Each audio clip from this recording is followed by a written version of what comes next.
Hello, everybody, and welcome to the GPVWC Superleague Lights, the final round of the season here at the Autodromo Jose Carlos Pache in Sao Paulo, Brazil. Interlagos for you and me. My name is Jacob Hancox, and joining me in the commentary box today will be Ewan Gale for one final time. On the cameras, of course, we also have Argo Teda. Very much looking forward to this one, qualifying just about to get underway here. Yeah, looking forward to it. Hopefully these 59 laps will take an age to go on because I can't quite believe that we've got to the end of the season already. Loved every single bit of the championship this season. And of course still the team's championship to decide tonight. So let's see what Pescara and Stacks can do for us, put on a bit of a show. And yeah, let's have fun. Yeah, I mean, the driver's standings, as you mentioned there, or mentioned by omission, that has been wrapped up for a couple of rounds now. Matthew Williams made it interesting by going on a bit of a cold streak in the second half of the season, but Alessandro Quintai and Michael Ayers were too busy fighting each other, stealing points off one another. Neither of them could catch up to the Englishman. So Matthew Williams of Stacks is your driver's champion, but the teams is where it is still interesting. As you mentioned, Pescara and Stacks, the two teams still in with a shout of getting the top spot come the end of this season. At the moment, it's Pescara with a significant upper hand in that regard. 359 points for the Italian team, whereas the Canadian outfit Stacks only on 322. And we've done a little bit of maths, and we can work out on the fly roughly what that means for the race, who needs to finish where.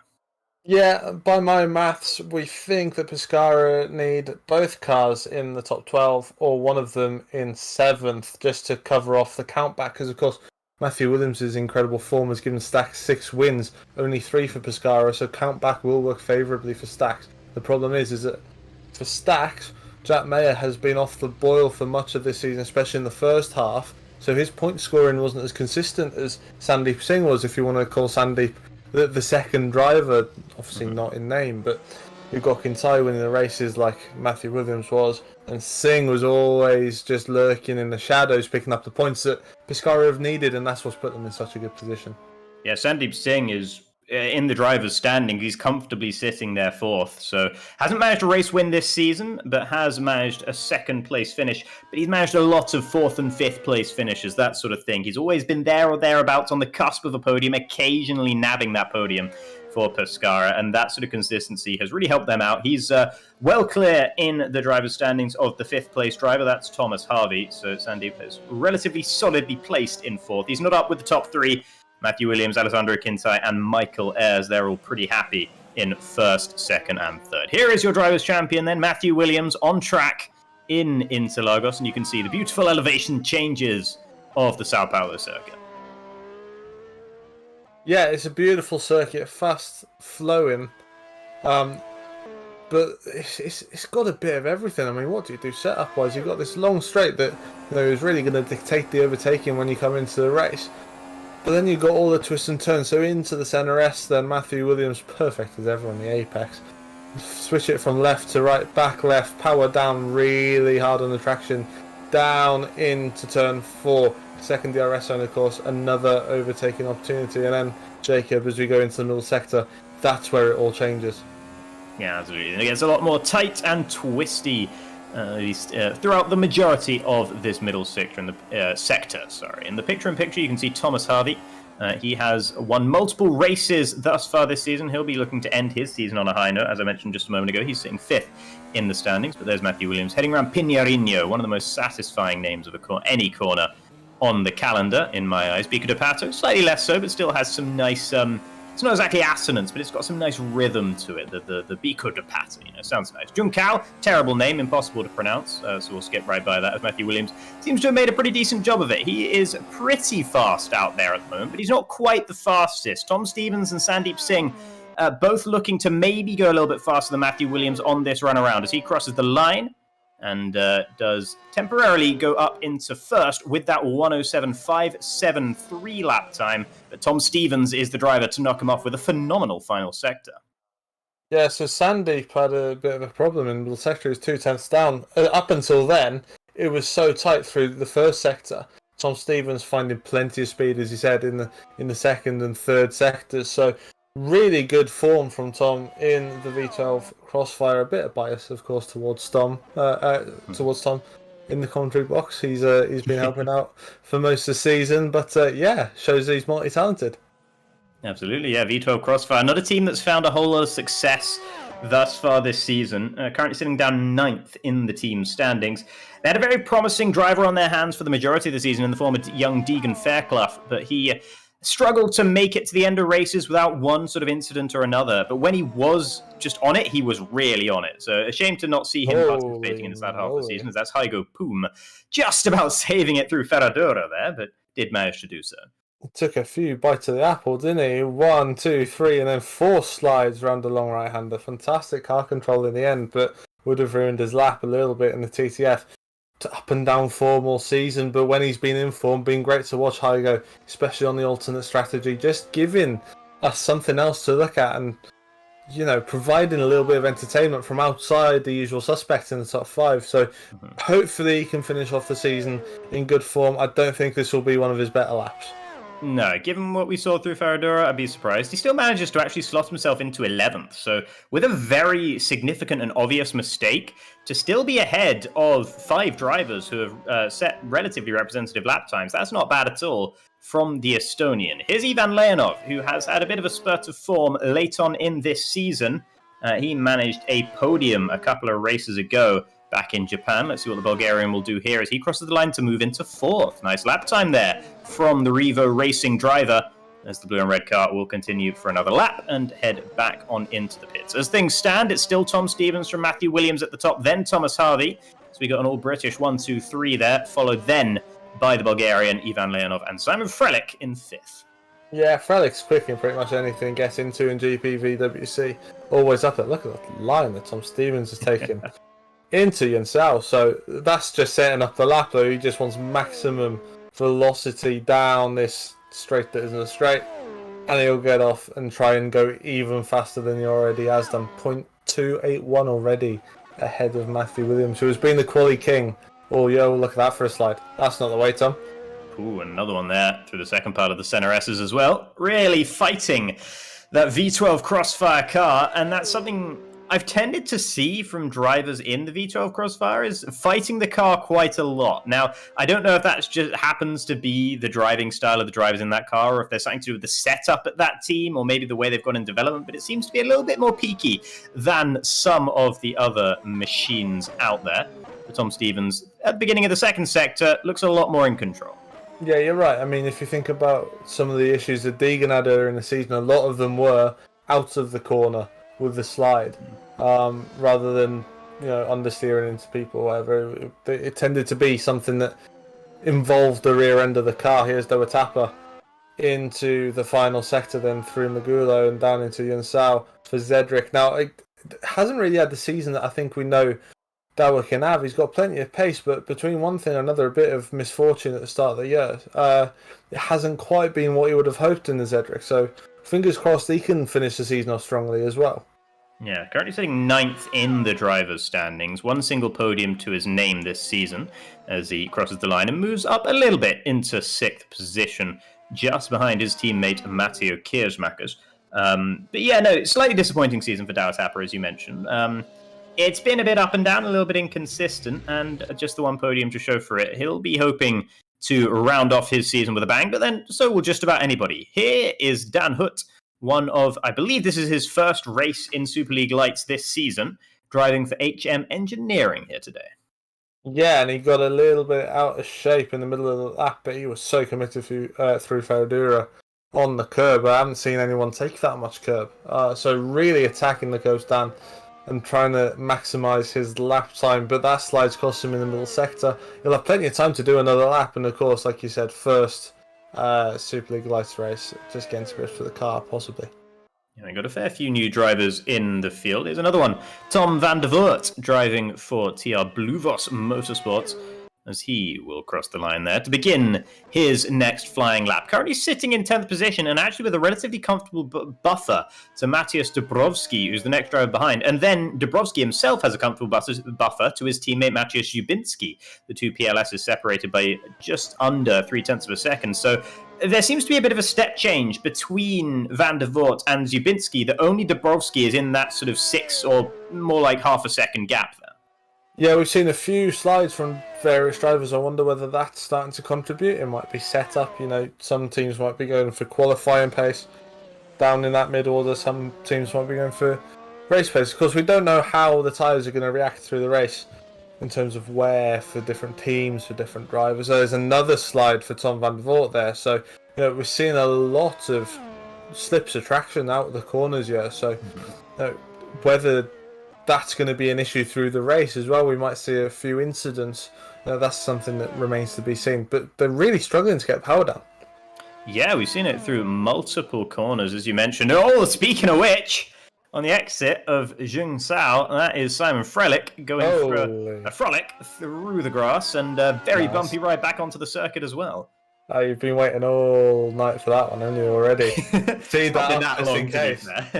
I know, but you've had that pre-planned, lovely line. But not such a nice line from Simon there. So, the good news is he's already had a good lap in, the bit of pressure off, and now he can go back and regroup for his last run. Thomas Harvey in third, going through the final corner. That's really a noticeable corner up through the straight and trying to come into the pit. Of course he is.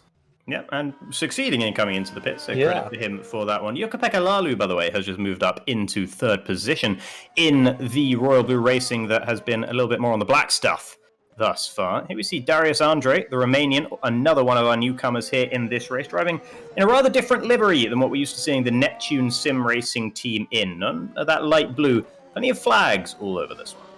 Yeah, and a bit of green as well, of course, home race for the team, so... Neptune, it's a nice looking livery as well, I like it. And Darius is a pretty rapid driver when he gets it all hooked up. And has had success at Brazil in GPVWC before as well. So, here comes Darius Andre to finish his lap, trying to jump up from P17. Of course, different car to what he's used to. But 14. So, not bad at all, really, for Darius in his first qualifying session at all. A really solid lap.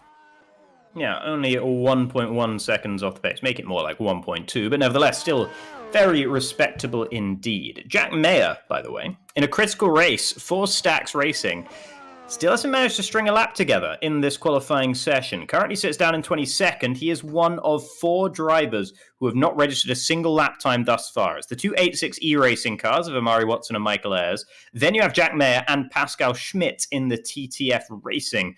Those are the 4 who haven't managed to get a lap under their belts so far. And they might be feeling a little bit more pressure to do so now that the clock is running down, almost at the 4-minute mark remaining in this qualifying session. So Michael Ayres has got a back of the grid penalty anyway. Right. So that one sort of makes sense. I still feel like if it's the final qualifying session, I'd want to get a lap in. So maybe there's just a few slides going on that we've seen from other people. Look at Tom Stevens again. He's flying in the first sector, not quite as quick in the second sector though. So what we might have seen here is that people have just absolutely dragged the maximum on their first lap. That's how good those laps were, and he's coming back in the pits as well. Yeah, we haven't Matthew seen Williams, many. isn't there? Yeah, Matthew Williams does cross the line, gets closer, but only a 10th or so closer. Less than a 10th, in fact. So he did improve, but not by a huge amount. There's Matthew Kiersmakers just about holding on to the Zedder. You can see another driver who had a moment there, and that was in Desquita de Lago. And not a usual place to see cars off, really, Desquita de Lago as well. So No, not in that way. No, certainly not in that way. It's usually an understeery corner, and then you get a slide as you go wide rather than sliding into the corner. Very strange. Pascal Schmidt, P23 at the moment for TTF, looking to set a lap that will put him in the mix. Of course, his teammate is up in P12. And TTF, like we said, had an up and down season. When they've got it right, they've got it really right. Pascal Schmidt, of course, on the podium earlier in the season. So let's see what he can do. Coming across the line, only a 108.8, goes P17. Yeah, not one of those occasions where they get it really right, at least not at this stage of qualifying. Argo Poom 12th, Pascal Schmidt 17th. I just saw a little bit of movement. That was Sandeep Singh, who just moved up into third position for Pescara. That's important for them, and this is something I've been avoiding mentioning, but I'm going to mention it now as qualifying is really winding down. Alessandro Quintai, the second place driver in the Drivers' Championship, and the other Pescara driver, is not present here today in Brazil. Hasn't shown up during the qualifying session, and that means we've only got one Pescara up against two Stax Racing cars. Now, in the team's standings, Pescara do have a significant advantage points-wise, but when they only have the one driver up against two here, that could complicate matters a little bit. It could complicate matters. The thing that is really helping them at the moment is that Jack Mayer's still at the back.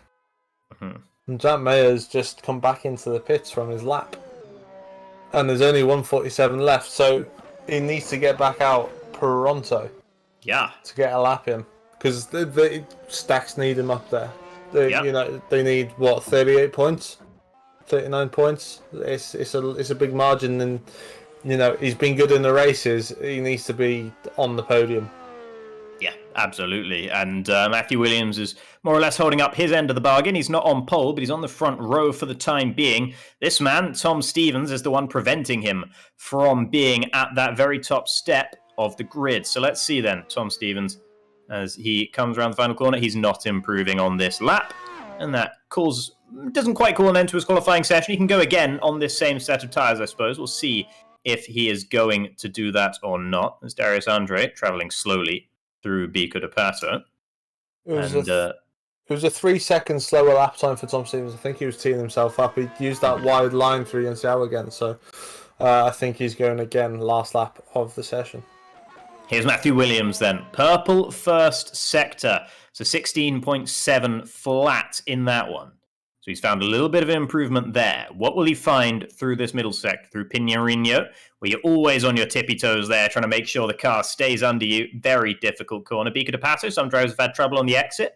Not too bad there for Matthew Williams. Let's see then into Jungsao, which is basically the final corner here. And that looked very, very smooth for the Stax Racing driver. The middle sector wasn't electric, but it was decent. So will this be enough then for Matthew Williams? As qualifying is coming to its conclusion, Williams will cross the line, and it's not enough. He actually lost a lot there in that final sector. Doesn't really come close to improving even at the end. So at the moment, it seems like Tom Stevens is unchallenged at the top, but Matteo Kiersmakers has just set a purple first sector. Let's see Matthias Jubinski, the Polish driver. He's going towards the end of his lap, but here's Matteo Kiersmakers, the Belgian in the Zederik. Yeah, it's a stunning final sector in front of Stevens. As you said, Williams just can't get close. He can't get close, and the thing is Kiersmakers is only, a 10th up maximum through sector 1. He's going to have to be mighty through a final sector. Let's see what he can do. Yeah, middle sector. Let's see. As he gets towards the end of it there. It's not that fast. It's not fast enough. He's about 2/10 down on Stevens' best. There's Simon Frelick, who out of nowhere moves up in a second position within 0.5 of Tom Stevens, but he couldn't upset the Englishman. Kiersmakers crosses the line, he goes third, and actually he did find a lot in that final sector. And now, I think that might have just about called an end to qualifying, but what an exciting end to what had seemed like a done deal. Tom Stevens does indeed hang on to pole position, but Matthew Williams at the death finds himself behind 3 drivers rather than behind just one.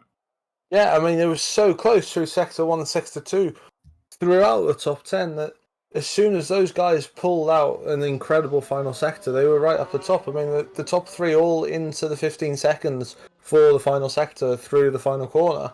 And Matthew Williams, Sandeep Singh, Thomas Harvey, Dawatapa, Yukapeka Lalu and Leonov, so 4th through to 9th, all in 16 seconds for the final sector. That was the difference. Here you see it then. Tom Stevens and Simon Frelick will be on the front row. Matteo Kiersmakers also within a 10th. Then you have Matthew Williams and Sandeep Singh, the Stax and the Pescara. They'll be battling it out throughout the race. Thomas Harvey, race winner. Dawatapa, Yukapeka Lalu, Ivan Leonov and Argo Poom squeaking his way inside the top 10. Tom van der Voort, qualifying just outside of the top 10. The PLS cars, Dabrowski and Zubinski, as inseparable as ever. This time, it was 100th of a second between the two of them. Yannis Volborn there in 14th. Darius Andre 15th in his debut in this division. Guy Sonneveld 16th. Pascal Schmidt 17th. Dan Hutt 18th. Jorn Dix 19th. And James Lambert 2.2 seconds off the pace in 20th. And then we have the drivers who didn't register lap times. Amari Watson for 86E Racing. Michael Ayres didn't bother because he has a back-of-the-grid penalty. Jack Mayer didn't register a lap time either, critically for Stax Racing. And Alessandro Quintai just got into that qualifying session right at the very end. He'll be starting from the very back of the grid. So we will have a bit of a chase through the pack then, hopefully. A bit of excitement to finish the team's championship off. But yeah, what a qualifying session, and really close times could provide a really good race, especially after the pit stops when the strategy starts playing out. So qualifying doesn't look too good for Stax in their attempt to try and claim the team's championship, but it does look good for the prospect for the race ahead here in Interlagos. We'll be back in just under 10 minutes time for the start of the race. Don't go anywhere, we'll be right back.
And welcome back, everybody. As you can see, the formation lap has begun for the race here in the final round of the GPVWC Super League Lights season here in Interlagos. It's Tom Stevens and Simon Frelick who are on the front row of the grid. They are followed by Matteo Kiersmakers and Drivers' Champion Matthew Williams.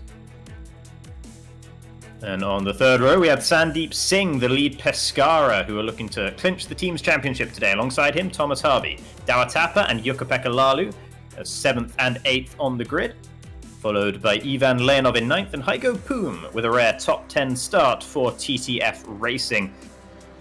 Then you have Tom van der Voort in 11th and Matthias Dabrowski 12th. He's followed right behind by his teammate Matthias Zubinski in 13th. Janus Volborn will be starting 14th with Darius Andre and Guy Sonneveld in 15th and 16th. Both of those drivers in their first race of this season in Superleague Lights. Pascal Schmidt 17th and Dan Hutt 18th. Then Jorn Dix 19th and James Lambert inside the top 20 for Cosmo Powerworks.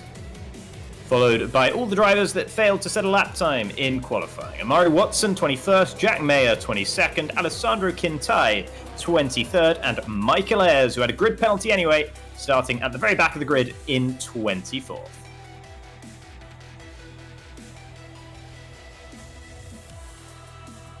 So then, as you can see, short lap, and the drivers are making their way to the grid here in Interlagos. And Ewan, what are you expecting to see off the start line here? Expecting to see, with a bit of a mix-up grid, a little bit of action down into turn 1 and into turn 4 as well, with a bit of slipstream. So, yeah, hopefully it'll be nice and clean to finish the year off. Worth mentioning, obviously, we saw Quintai join late on, and Jack Mayer had steering wheel issue.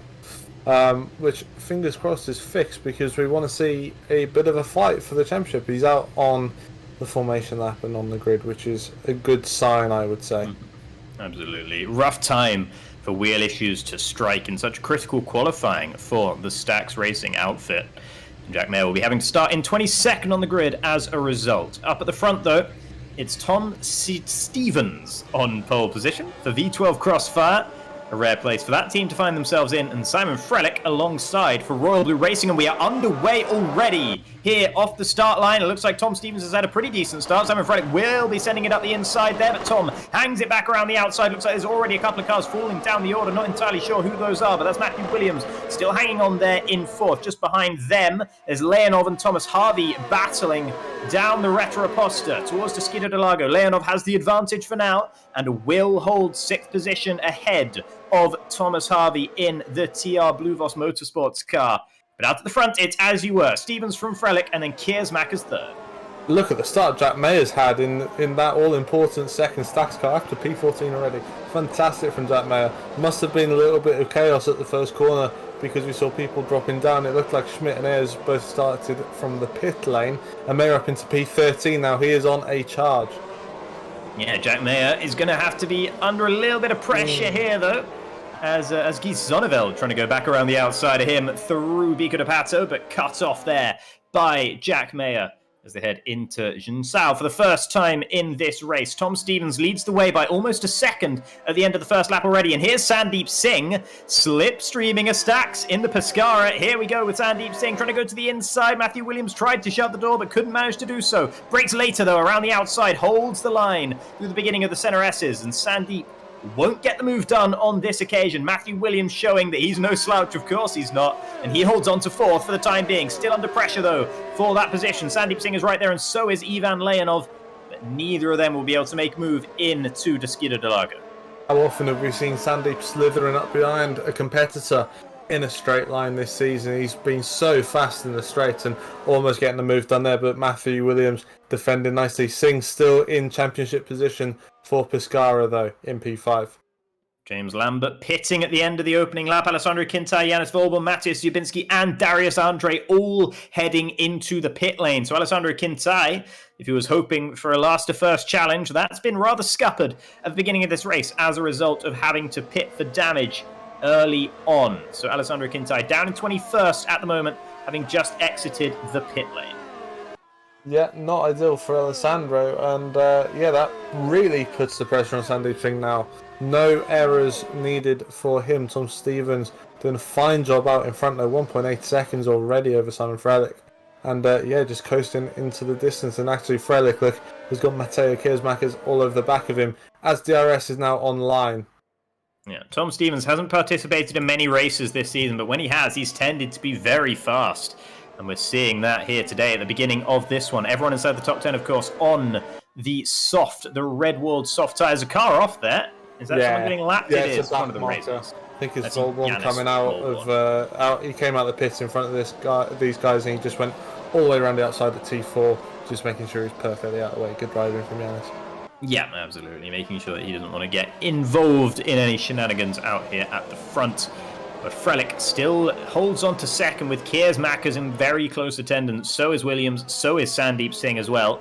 And you have a slight gap forming to Ivan Leonov, but nothing Bulgarian will be too unhappy with at this stage of the race.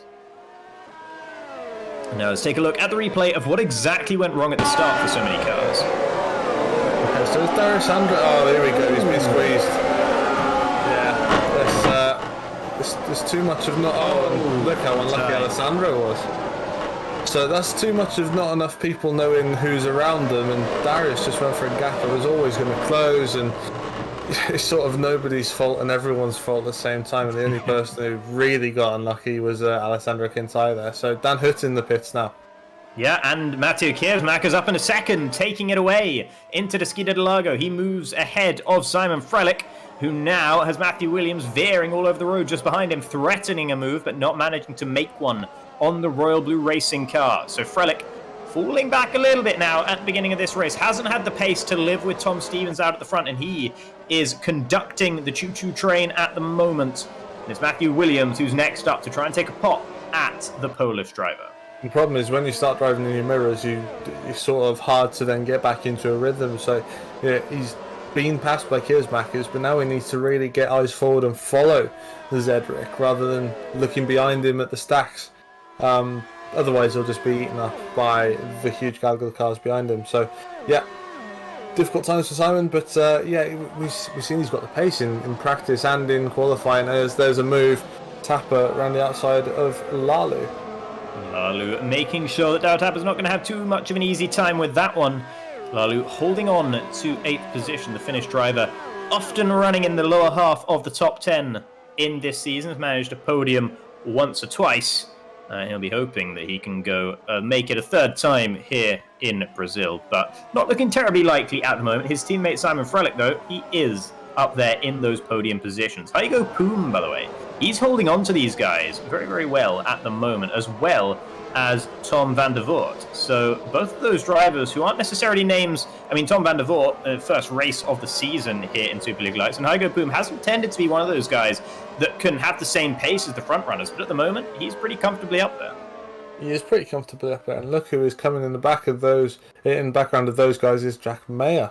But he is going to be absolutely pounding his tyres. Here's Matthew Williams, Jack Mayer's teammate. He's all over the back of Simon Frelich. He cannot get any pace going in that Royal Blue Racing car. Which way will Matthew Williams go? He'll go to the inside. Classic move into the centre S's. And gets the anchors down nicely. Great move from Matthew Williams into the top 3. And there's Tapper and Lalu again. Yeah, Tapper once again being shown the door on the exit of turn 1 by Jukka-Pekka Lalu, and as a result, Lalu holds on to the position both times. Fair racing between the two of them so far. Long may it stay that way. But yeah, Matthew Williams, very late on the brakes consistently into turn 1. We saw it in his defence against Singh, and we saw it in his offence there as well, as Hugo Poom cannot find a way past Dower Tapper on this occasion. So 3.2 at the 3.2 at the front now.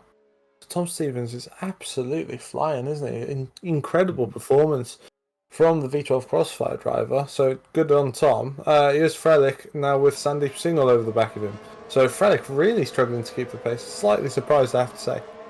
Yeah, it seems like he was there in qualifying, but the race trim not so great for the Royal Blue Racing car, at least for this Royal Blue Racing car, as Sandeep Singh, who had an opportunity early on to get past Matthew Williams, couldn't do it, and now Williams is more than one car ahead of him. Now make that one car ahead, as Sandeep Singh sends it up the inside into turn 1. These two still going at it, and this time Dower Tapper stays in for longer, and this time he regrets it as he goes spinning off on the exit of turn 3, and that is into the wall for Dower Tapper. No front wing remaining on that Zederic, and you could tell that he was not willing to give that up a third time in a row.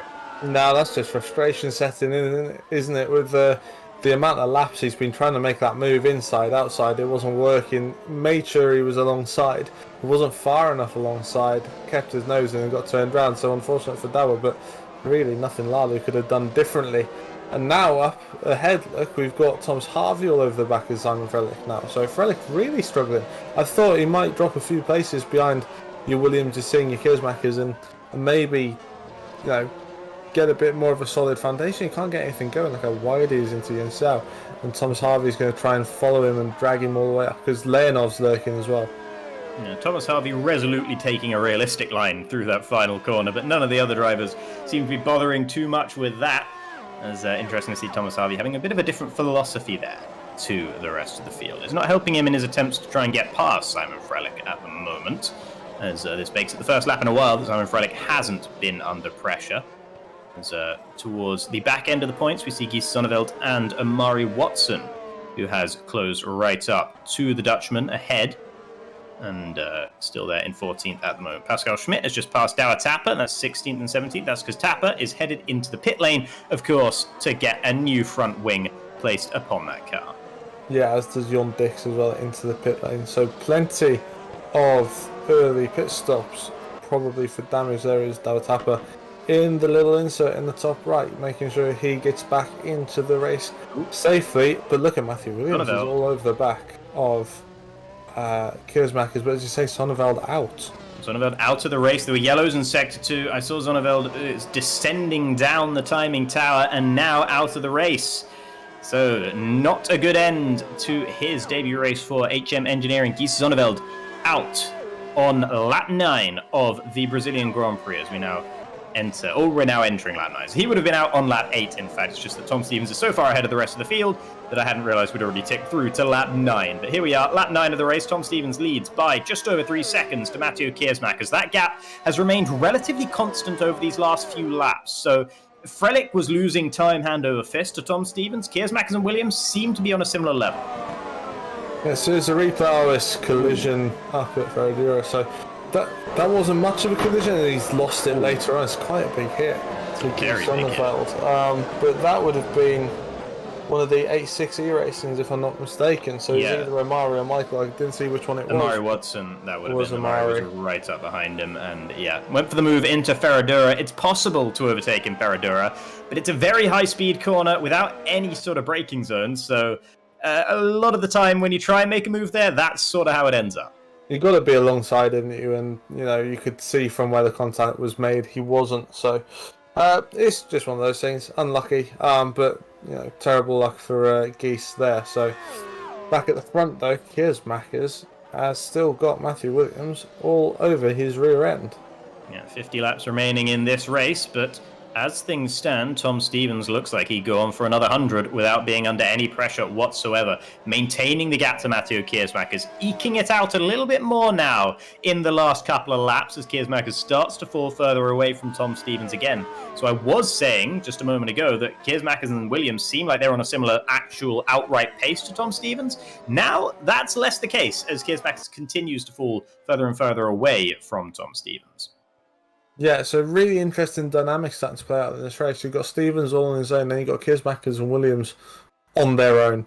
Singh has obviously got Frelick, who's struggling for pace, and they're all in little pockets of cars rather than big packs. So it'll be interesting to see, are these drivers looking after their tyres? Is it just that one is miles faster than the other? I mean, look at the gap that Tom Stevens has got. This is even with the PLS in front of him.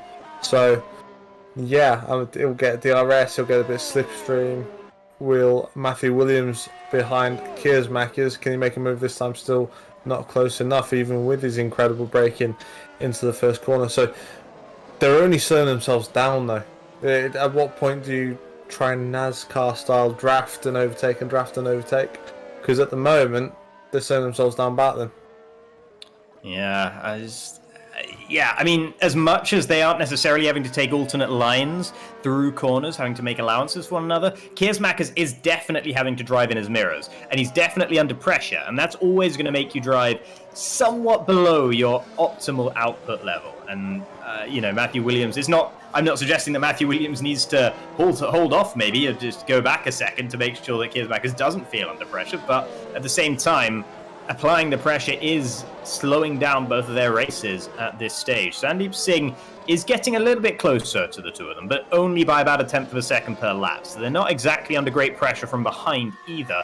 So maybe there's not such a great need for it right now. As there's Ewan Dix, Alessandro Quintai there, and that's James Lambert as well. Dix and Lambert made quite a bit of contact there. You see all three of them battling as we head on to the Retro Aposta. This is fantastic stuff. Over 17th, 18th, and 19th, Alessandro Quintai looking to drive one hell of a race to get into the points, even in this one, as there once again goes Ewan Dix up the inside. Quintai with the best seats in the house for it, and he's been able to get past Lambert, who was pushed wide, and now he looks to try and get it around the outside on the exit of the Interlagos. Nothing doing there. Quintai all over the road, you can see there, as he is shifting and just trying to duck and dive and joust his way through.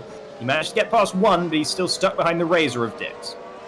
Yeah, good driving from all three. Really good battling down the order, and it just proves that, you know, these guys know that points will come at the end as people start dropping out. We've seen it all season long. If you can just hang in there and keep it clean, you got a chance for points. Maybe not so much importance for Quintai at the moment, with Singh effectively wrapping up the team's championships, but you know, Ewan Dix, Lambert in the Cosmo, massive opportunity for points, so they're going to fight for absolutely every piece of road. Back up front, Matthew Williams still behind Kiersmakers, and actually they've pulled a little bit in on Tom Stevens on this lap so far. I think Yannis Volborn is out of this race. Just saw yellows in Sector 2, and Yannis Volborn, I believe, has DNF'd from the race. So maybe another terminal incident, I should say, for a race in this one. Fatal, a little bit of a different one there. Thankfully, Simracing don't tend to get many fatal incidents, as in the background there you can see a couple of cars battling. That was Dower Tapper getting past James Lambert. So the Zederick, after we saw his battle with Jukka-Pekka Laulu not going the right way, now finds himself up into 19th. His teammate Matthew Kiersmakers, he's having a much happier time. Still here in second, still under pressure from Williams, but still not conceding the position. No, what's going to help Matteo in a moment is that there's a PLS up in front that's going to give him a beautiful dose of DRS to defend from, because it looks like Matthew's closer as they come through Bigger de Pato and now through Magulo, but actually, look, Cedric just ekes away through the final part of the lap, and this what we saw in qualifying, that Stax isn't as happy through the final sector. Let's see what DRS can do this time for him. He's close enough, I think. The Zederick didn't get DRS on that PLS car up ahead, but you can see there's just no straight line speed advantage for Matthew Williams, despite having that DRS wide open. So Matthew Kiersmakers, hold on. Oh, pit stops. Van der Voort, I think. No, there's DTF is Heiger Poom. Is that Jack Mayer in the back as well? So that makes sense for Jack. He's been absolutely making his tyres scream as he's tried to fight up through from the start. But this also gives him the chance to undercut a few cars in front as they're battling. So you know, they are chucking everything at this Stax and Jack. Let's see what they can do. Obviously, like I said, they need something for Singh to make a mistake or something. Because at the moment Singh is sitting tight in championship position, and you can see he's not pushing it either. He's not catching up to the two who are battling in front of him. Yeah, Jack Mayer actually made the bold decision to start on the soft tyres when almost everyone outside the top 10 went for the mediums instead. So Jack Mayer going a different direction. It paid off for him in terms of track positions, getting through the traffic at the start. But that early pit stop finds him back down into 15th position on another set of soft tyres. So he's committing to at least one more stop in this race. Not surprising when he pitted at the end of lap 13. Oh, we see a couple of cars battling there, and that was Frelick and Harvey actually, and that is Thomas Harvey now past Simon Frelick. So Thomas Harvey for TR Bluevos Motorsport was caught up to Simon Frelick a while ago. It took him quite a long time to get past the Polish driver, but he managed to do so. It was Dubinsky and Lambert we just saw battling there. That's the battle for 20th and 21st positions. Matthias Dubinsky, currently the proud owner of that 20th, is now. James Lambert has to get out of the way, getting lapped by both Kiersmakers and Williams. It's a short track, and you can see the chaos it's causing. With the incidents at the start already, it's accelerated how many cars are getting lapped, and there's a fair few cars well off the pace at the moment.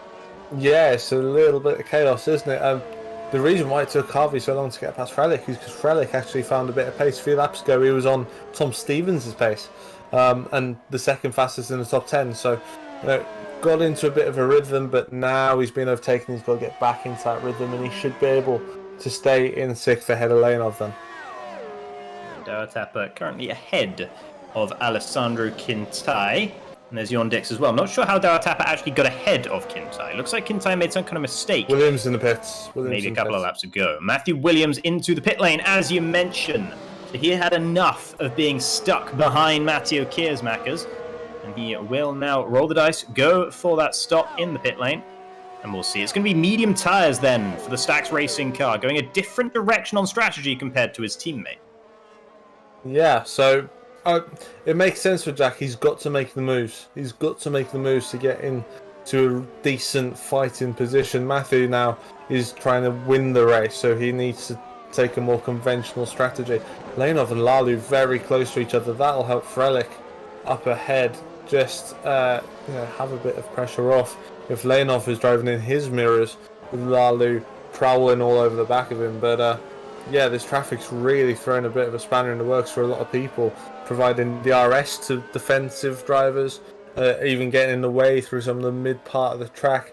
Not because they're trying to get in the way, because it's almost impossible to get out of the way of so many cars coming through. So here's Lalu, he's much closer than he was on the last lap, purely because the traffic has pushed them all in. And it's one thing you don't think about so much, but Interlagos is a very narrow circuit, physically very narrow, so it's harder to get out of the way at many parts of the track. Simon Frelich, Ivan Leonov, and Tom van der Voort all into the pit lane. We'll see which tyres they are going to strap on, as they were all inside the top 10 and started on those red-walled soft tyres. Mediums then for Ivan Leonov, as he'll be getting back out there on circuit. On track, we see Amari Watson and Matthias Dabrowski. Watson actually got past Dabrowski about 2 laps ago. Yeah, so Watson making his way up, but of course he had the accident with Guy Sonneveld, so I don't know whether he's got any tiny bit of damage that might go against him. The other thing you were saying about the narrowness of the track is actually the fact that almost every corner switches back on itself. So if you're on the outside to stay out of the way of a pack of cars, and by the time you get to the next corner, you're now on the racing line and having to cut across the line. It's carnage, really. Yeah. It really is carnage. So the guys at the back who are getting out of the way without issue are doing a really good job around you. Yeah. And the guys at the front are all coming into the pit lane. All 5 of those still on soft tyres are now into the pits. So it's Kiersmakers, Stevens, Singh, Harvey, and Jukka-Pekka Lalu, all currently sitting in that pit lane and all about to head back out. Amari Watson will lead the way in this race then, having started on the medium tyres. And let's see, where is everyone else going to filter out? Williams is ahead of Matteo Kiersmakers. And you can see in the background there, Tom Stevens exiting the pit lane. And we'll see exactly where everyone is in relation to one another. There's the race leader, Amari Watson. Matthew Williams is now in 5th position. Matteo Kiersmakers in 6th, so the undercut has worked for our driver's champion. Yeah, I don't think Stevens is as far ahead of Williams as he was ahead of Kiersmakers before the pit stops either. So a nice undercut there for Matthew Williams, who did the fastest lap of the race on the last lap. Good time to do it. And yeah, up to provisional P2 on the road. Yeah, and of everyone that pitted inside the top 10, Williams getting past Kiersmakers and Poom getting back past Tom van der Voort. Those are the only changes in terms of undercuts. Everyone else remained in the same order they were in before they headed into the pit lane, at least for the drivers inside the top 10. So no major advantages gained by many of them, and that just goes to credit how well Matthew Williams did to get that advantage on Matteo Kiersmakers. Yeah, absolutely, totally agree. And the problem that Jack Mayer's had using his undercut to go up the order is he got stuck behind Pascal Schmidt. And he hasn't been able to get past. He's stuck sort of 1.5 seconds behind, and that's right in the dirty air. So that's no good, as Michael Ayres gets a big slide out of turn 4 with Tom Stevens all over the back of him. Of course, doesn't have to get out of the way. He's just on a different strategy. So Tom Stevens needs to get through ASAP because he has got, look, a stacks coming up to the back of him. Yeah, this is interesting stuff at the moment. as it's not easy to get past Ayres either, because Matis Dabrowski is right there ahead of him, and Ayres will, of course, have DRS on the Polish driver. Matthew Williams is closing in the whole time. Dabrowski makes a mistake or lets them through. I'm not sure which, but he's let both of them through. Hasn't let Matthew Williams through, though. So Williams is still going to be behind the Polish driver for now, but it looks like Dabrowski, no, he's still holding on. So that must have been a mistake, then, that caused the issue through Magulo for him, as it's really chaotic to look at. He's headed into the pit lane now, and it's just the three drivers out here, and Tom Stevens couldn't make the move. So Michael Ayres still in second, Tom Stevens third, Matthew Williams right up there with him in fourth now, as the battle for what is de facto the race lead is well and truly back on. That was sketchy, wasn't it? Really, really sketchy. And it also shows how important traction is around here, because as soon as he started sliding, I mean, look at the time that Dabrowski lost up the hill then before he came into the pit. So down into P15, behind Schmidt, behind Mayer, who's now got through on the TTF, so that's important for him. Van der Voort now 4 seconds up the road for him, but look how tight this is between these three. Ayres will surely come into the pits in the next 2 or 3 laps, potentially even at the end of this lap. Matthew Williams all over the back of Tom Stevens, waiting to get DRS so that he can try and make his move into the net lead of the race. And visually, this race, with all the issues of traffic, with the fact that every time we get a good shot of Retro Aposta, it seems like there's another driver coming out of the pit lane and there's people side by side. It's like watching a multi-class race, like Le Mans or something, with drivers all having to pass each other in weird places. Let's see, here comes Tom Stevens, though, as he will claim what is, in fact, the race lead. Amari Watson headed into the pit lane, and Tom Stevens got past Watson's teammate Michael Ayres and is back into first place. Ayres there in second, Matthew Williams there in third. And how many times have we seen Ayres and Williams battling over the course of this season? And will we see it again? Big tyre advantage for Williams, and he sends it up the inside into Desquita de Lago and makes the move stick. He needed to get past him as quick as possible to keep Tom Stevens within arm's reach, and that's exactly what he did. But Michael Ayres thought about it, back up the inside of Magulo. Had to back out of that one, though. No more contact for an 8.6 in that corner this time around. No, absolutely. It was an absolutely must-make move there for Matthew Williams, because Stevens had already started to pull away just from making the move at turn 1. Really good late on the brakes from both drivers down the inside at turn 1 and turn 4, and it releases them to have their fight for the lead. Look how much as Kirmakis goes round and does really well to keep it pointing in the right direction, but this allowed Sandeep Singh through onto the podium. What a way that would be to clinch the team's title if Sandeep Singh can get on a podium yet again for Pescara. Yeah, would be really, really nice for them, and that is the sort of thing that's been happening all season long to Matthew Kiersmakers. He's always got the pace of the front runners, but he doesn't always have the consistency, and that sort of incident, that sort of half spin there, that's something we've seen a lot from the Belgian thus far this season in the Zederick. He did manage to hold on to the slide very nicely there. So once the initial mistake had been made, the recovery was fantastic from Matthew. We almost went around again on the curve, but the exit, a big slide on the rear tyre. So I don't know whether that's the tyre temps going up now at the rears, now that he's had a slide. But it looked like he just stemmed. He got hard on the brakes behind Michael Ayres, who's obviously so much slower. Look how much time they've already lost. 3 seconds to Matthew Williams in a lap. So, that's a bit of frustration building. And this is going back to what you said about it being like a class race at Le Mans, for example. You've got to keep your frustration under wraps, because otherwise you're going to make a mistake. We've seen Dawa 3 laps behind Lalu, couldn't get a move done.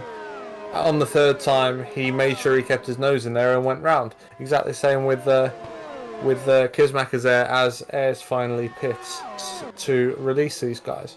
Sandeep Singh will be very glad to see the end of Ayres ahead of him. Out at the front, it's Tom Stevens with Matthew Williams for very close company. Less than half a second between the two of them as they head down the Retro Aposta. But Matthew Williams hasn't had good straight line speed all race long in that stacks. He's been struggling. He's been making up the time in the corners, of course. He's perhaps the fastest driver out there on circuit at the moment, as he's sticking with Tom Stevens for the time being. But overtaking is very much a different thing to just getting close to the car ahead. Yeah, and the big four-wheel drift through the Desquita de Lago would not have helped him at all. He lost a bit of time up the hill, but now he's closing back in. It looks good in the first 2 sectors, that stacks, but as we've said all race long, all night long, indeed, final sector hasn't got straight line speed to do anything. So Let's see if he can get anywhere near Tom Stevens this time around. He's just under 0.6 of a second behind him. And often you'd think that might be close enough to think about making a move, but we saw him about 0.3 behind someone on this straight earlier, and he didn't get close. He's not got very close this time. He gained about 0.2 over the course of that straight. As that's Kiersmakers having ground to a halt or had another spin. He seems to have got going again and is heading into the pit lane and looks, if a car has body language, that's a dejected car right there that Matteo Kiersmakers is driving. Yeah, it'd be interesting to see if we can have another look at that, because it looks like he's crawling even in the pit lane. If it was a spin, you feel like he'd be accelerating as quickly as he could. And there's a DNF. I think there may be something underlying, maybe a tech problem, maybe an infrastructure problem. It's a shame, because he was so fast earlier on. Yeah, absolutely. And maybe that was the cause of those incidents we saw, those sort of half spins that we were seeing from Kiersmakers. Maybe inconsistent power delivery, something along those lines, hard to say. And we'll see a replay of exactly what went wrong then for Matteo Kiersmakers. Heading into Junshao and stays away from the curbs, puts down the power, and it's not a traction issue. That car has just lost all drive. It might even be suspension, you know, because the wheel is slightly cocked to one side, look, so. That's true, actually, yeah. It could equally be a tech issue. What it wasn't is a spin, so we take our first thoughts back on that one. And yeah, shame. He was fast. Back at the front though, the guys that he was, and another slide as well. Look, I was going to say the guys he was fighting, but another slide into turn 4 for Matthew Williams. That's not what he needs at all. And again, loses plenty of time. So he's getting nice and close at the end of the 2 DRS straights, and throws it all away again. Yeah, no, it's very interesting to see. And it's been very interesting to see how many drivers on the entry to Descida del Lago turn 4 have been having those slides. It's not necessarily something you tend to associate with that corner, but a lot of drivers struggling with that high-speed entry to that one, as we see them braking nice and wide on the entry to Junshao here. Heading around onto the main straight once again. That, of course, isn't really a straight. Tom Stevens will lead them onto lap 26 of 59. Matthew Williams really close behind him, but not close enough to think about making that move. Just doesn't gain enough on that straight at the moment.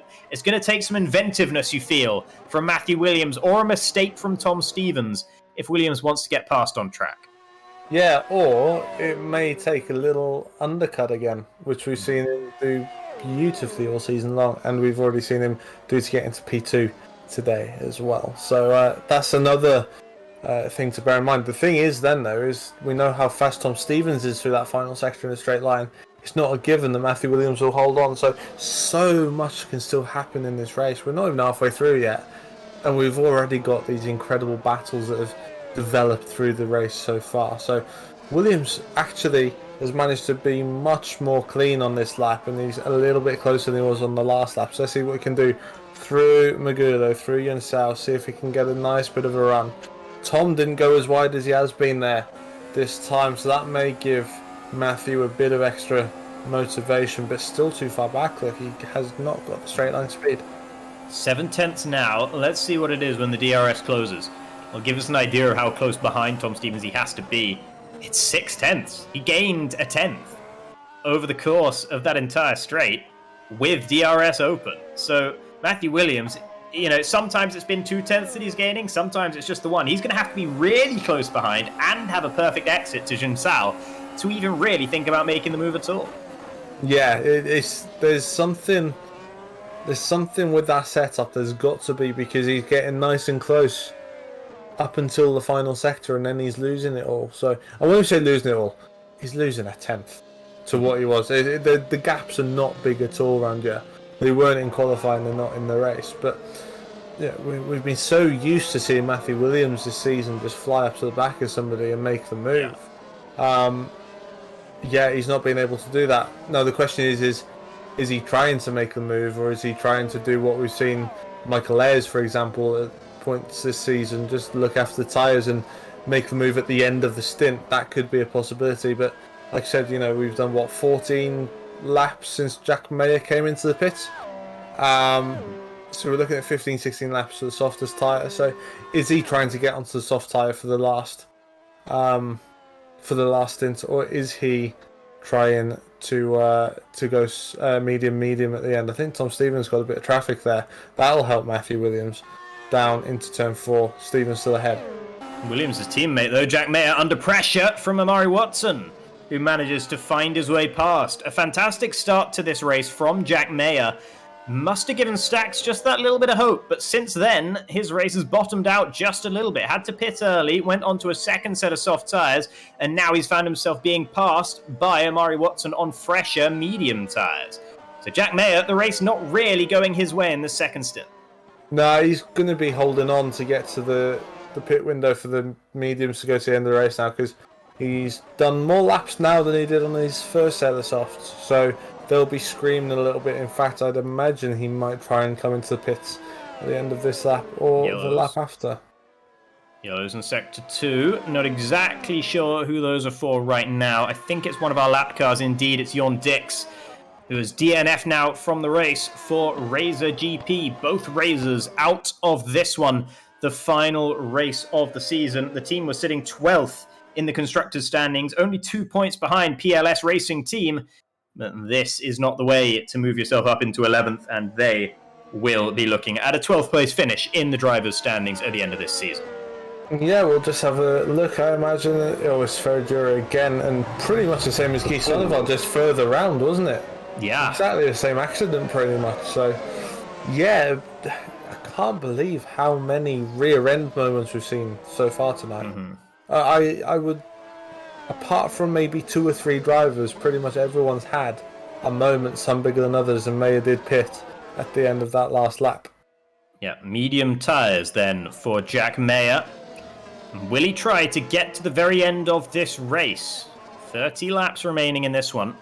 So it's going to be a tall order for Jack Mayer, but we'll see whether he feels like he's up to the task or not.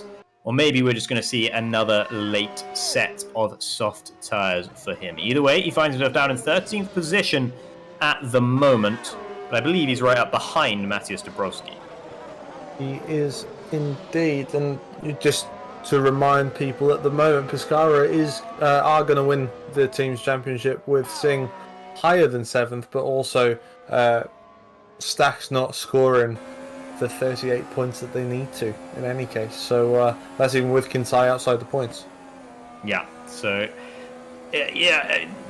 Stax did have a chance in this one. They had more of a chance than they would usually, but Jack Mayer's wheel issues in qualifying have not helped them whatsoever. Matthew Williams not leading the way at the moment, but looks like he is probably the driver most likely to win this race at this stage. You have to feel it's between himself and Tom Stevens, pretty evidently, but Tom Stevens has been consistently under pressure from Matthew Williams in this second stint. You saw Tom Stevens taking a second bite of the cherry on the turn in there to Jun Sao.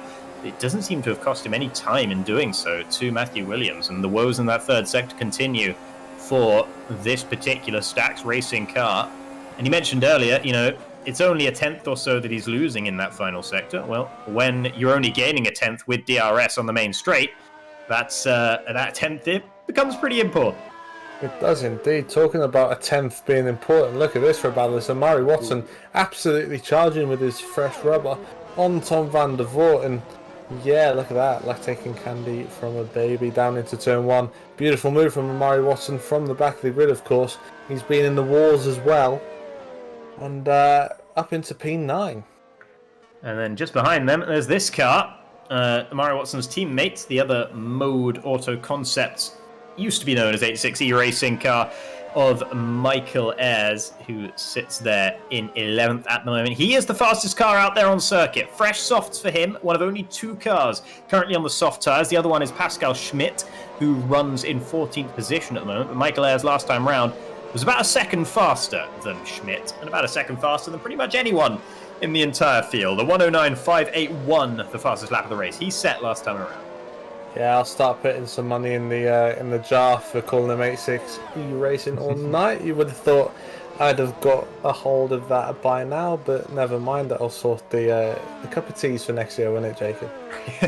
Well, to be fair, it still does say 60 racing in an awful lot of places as well, so I'm not going to blame you too much for that one, as we now see Michael Ayres sending it up towards the inside of Tom van der Voort and getting past without any difficulty whatsoever on those soft tyres. Hygo Poom has just pitted for the second time in this race. He was just ahead of these cars, and now he is going to be down in 12th when he exits the pit lane. Yeah, so a bit of an iffy race really for TTF. I can't figure out whether they're having a good one or a bad one. Obviously, Schmidt is sort of in a bit of a strategical no man's land as well down in P14, but then it's a double points finish for them. So, yeah, up in front, still about half a second between Stevens and Williams, and Singh sort of on his own a little bit, and Harvey's sort of on his own a little bit. Freilich and Lalu are going to be the next big battle, you'd imagine, the teammates. Yeah, they might well be.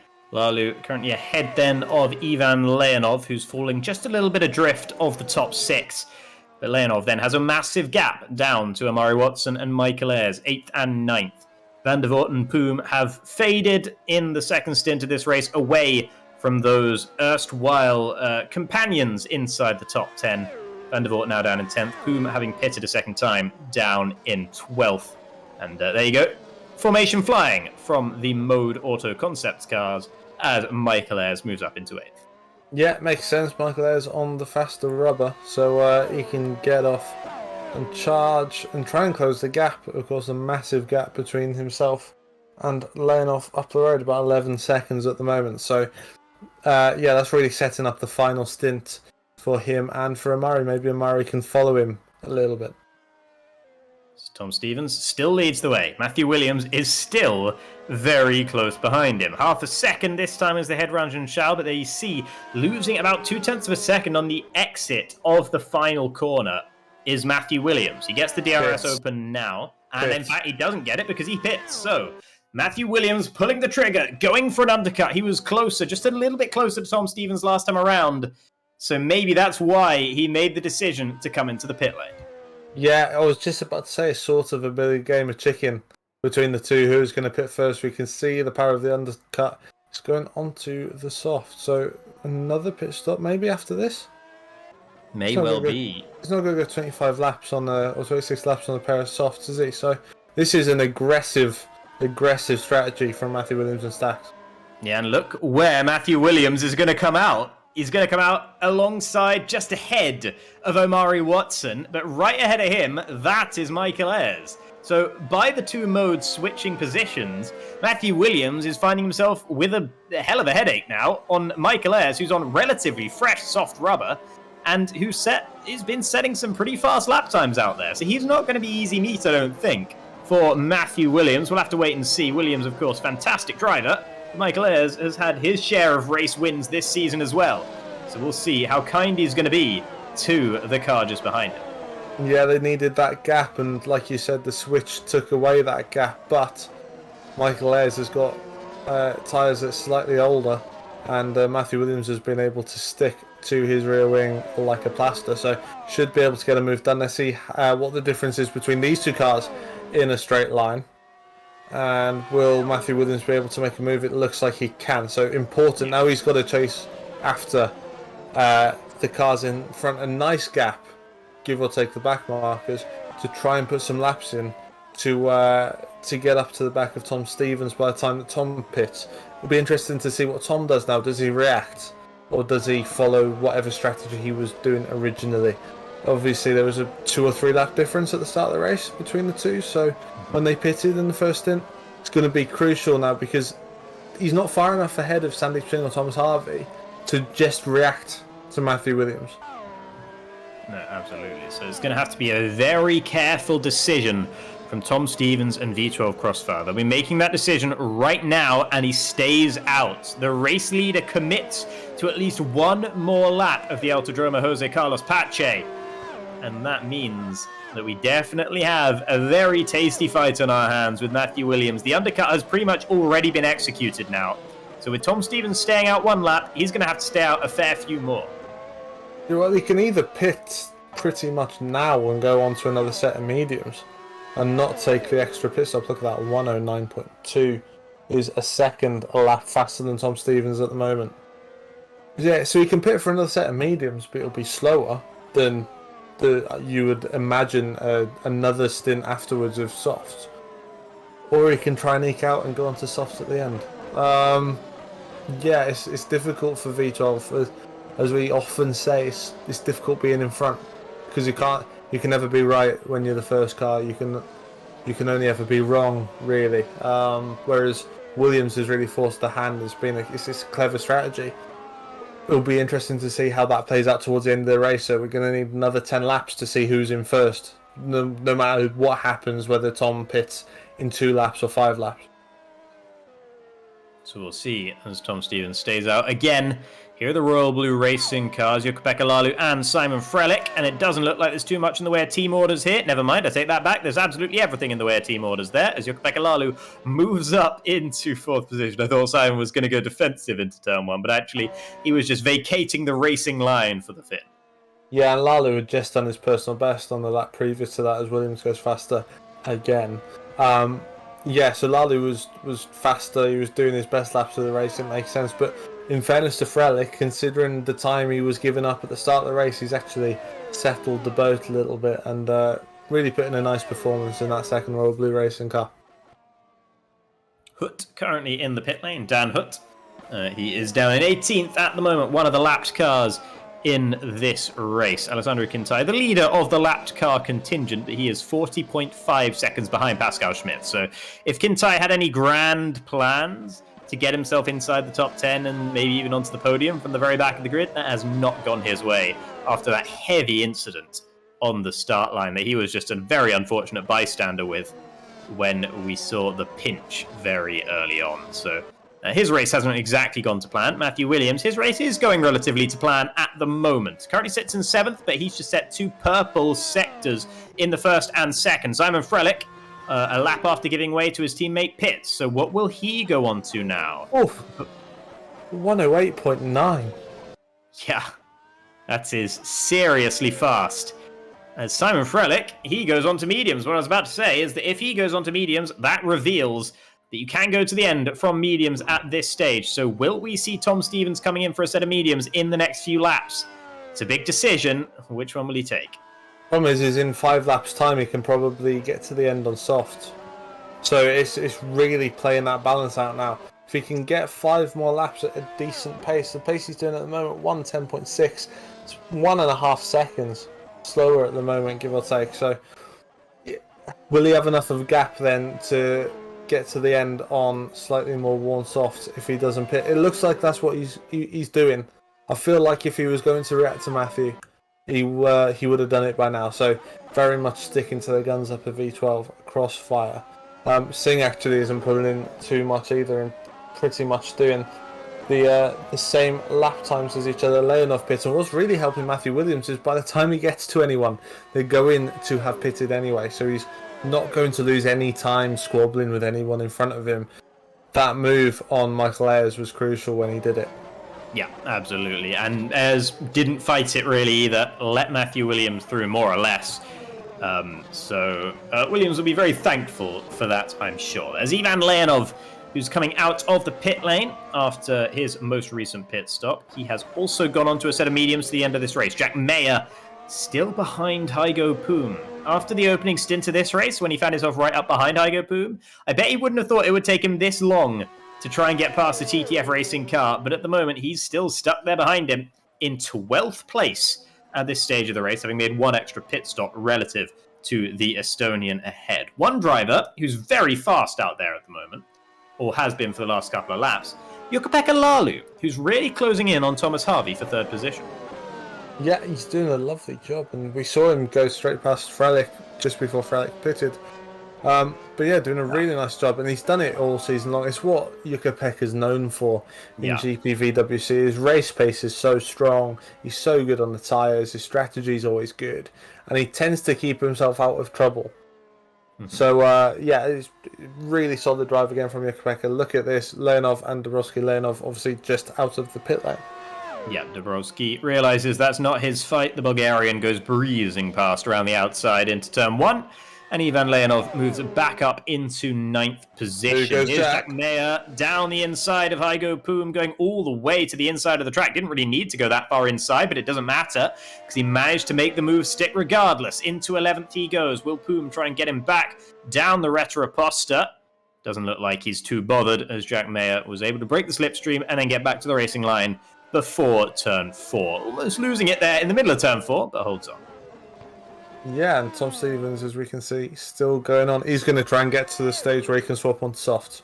It's 100% confirmed now for me. If he wanted to go to mediums, he would have done that already. Interesting indicator. Let's see what Harvey and Lalu go on to. This will tell us everything we need to know. I'm very surprised to see Lalu pitting at the end of that lap because he was on a tear. He was about 6/10 up in the first couple of sectors alone on Thomas Harvey. And he's coming to the pit lane at the same time as the TR Bluevos Motorsports driver. So Harvey will still maintain track position ahead of Jukka-Pekka Lalu, but Harvey's gone for mediums and Lalu has gone for softs. So Lalu thinks that now is the time where you can get to the end on a set of soft tyres. So I said that this will tell us all the information we need, and we've got two people doing different things. Cheers, everybody, for that. Because now we are none the wiser. So we said that Lalu's good on his tyre, so actually not too much of a surprise from his side. Yeah. But still another probably 2 laps needed. As the fuel load comes down, 16 laps should be decent on a set of soft tyres. If you're Thomas Harvey, this is not a situation you really want to be in, as you are currently sandwiched for maybe a podium defence up against Jukka-Pekka Lalu, or offence, having to take it away from Simon Frelick. He's sandwiched between the 2 Royal Blue Racing cars. The top 2 have pitted. Tom Stevens in the pit lane, so is Sandeep Singh. Tom Stevens will almost certainly be going for a set of soft tyres here, as I imagine will Sandeep.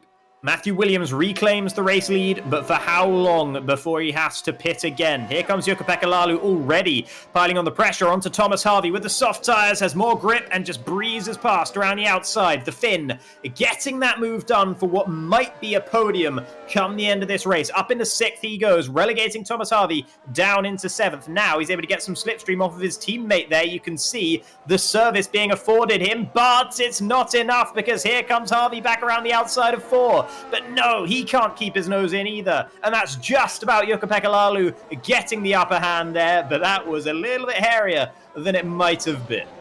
Yeah, they weren't leaving each other much space at all whatsoever, were they? So, yeah, really hairy down there. And look at this, Watson holding up Tom Stevens. Disaster for Tom Stevens. He needs to get his shift on to make sure that he can get enough of a buffer for that when Williams comes in, which we think he will on those soft tyres.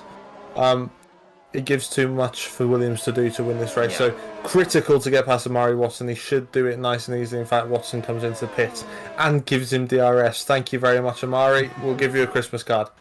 Absolutely. Tom Stevens will be delighted with that as he moves back into 2nd position. He's a fair way ahead of Sandeep Singh, who would be the next threatening driver. There you see Thomas Harvey still close behind Jukka-Pekka Lalu, so he's not given up on that, but on medium tyres to the end, while Jukka-Pekka's on the soft, so that's going to be difficult to try and reclaim that position anytime soon. Michael Ayres in 9th, sets the fastest lap of the race. He's on a fresh set of soft tyres. He's gone into the 108, so 108.915 from the Mode Auto Concepts driver. And we'll see what he's able to salvage in the dying embers of this race. And the thing about Matthew Williams is right now, if he pits, he'll come out just behind this man, Thomas Harvey. And that is a lot of cars that he'll have to get through to get up to Thomas Stevens. Yeah, it is, but he's still faster than these guys at the moment. And he's still faster than Tom Stevens at the moment as well, even though Tom Stevens has just come out of the pit. So some fantastic laps going in from Matthew Williams. He needs to get out ahead of Frelick, you think, if he's got any chance of winning this race. If he does indeed pit. We don't know if he's going to pit. You can't imagine he's going to go that long on that set of tyres, though, as Ayres tries to make his way around Mateusz Dabrowski. Yeah, it's going to be Dabrowski actually heading into the pit lane there anyway. Yeah, indeed. So that releases Michael Ayres, who you said was absolutely flying. Interestingly, Matthew Williams 3/10 faster than Tom Stevens there, but Sandeep Singh was on the same pace as Matthew Williams. So Singh's not out of this either, as Jack Mayer comes into the pits. Yeah, so that's Jack Mayer then pitting, as he is currently running outside the top 10. Dabrowski leaves the pit lane. He'll get back out in 12th in this race.